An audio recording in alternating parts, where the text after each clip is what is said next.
Tomorrow, Keller ISD is set to discuss the possible resignation of its superintendent. Earlier this month, she threatened to resign over the district's proposal to split in two.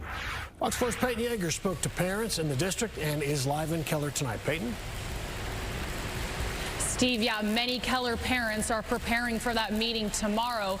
Just 2 weeks ago, we were at another meeting, a special meeting, where more than 100 people signed up to speak before the board during public comment. We are expecting the exact same thing tomorrow evening. Many of these parents still upset at the possibility that the district would split in two, and now the possibility of a leadership change during what they call the worst possible time. Another contentious Keller ISD school board meeting is scheduled for Thursday evening. It comes 2 weeks after more than 100 people admonished the school board over plans to potentially split up the district, criticizing the lack of transparency. Parents argued the less affluent part of the current district would lose access to Keller facilities and be forced to deal with the looming debt. The majority of the trustees continue to claim the split is a result of a lack of funding. I simply cannot work for a board or a superintendent that could stomach such a blatant violation of the public trust. Well, you can't just recess. You can't just say, oh, recess, and then leave. In a turn of events, Superintendent Dr. Tracy Johnson could be on her way out.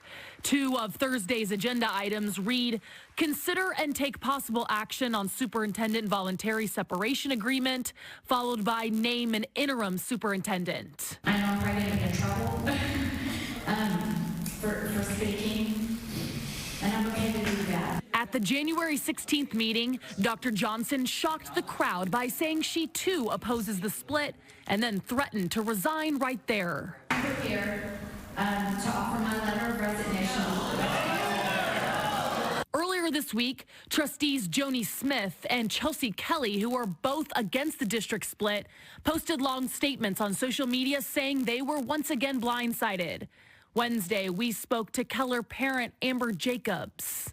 So I assume it happens a little bit before that, especially if we're already ready tomorrow to name an interim superintendent. This is, it's more has been happening than we were aware of. We obviously have concerns. I mean, who are they going to place? We're hearing, this name and that name come up. Nobody knows for certain. Instead, you chose to meet in secret. Matthew Mucker spoke at the January 16th meeting. Maybe they're not doing this for the right reasons. Maybe they're not doing this because it's in the best interest of the students, and maybe there are other reasons for the board's actions that the public should be aware of. Questions he and others plan to ask on Thursday.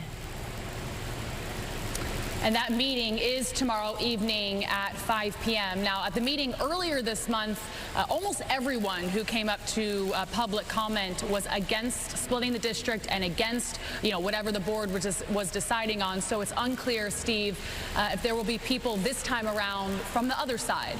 We will be there tomorrow evening.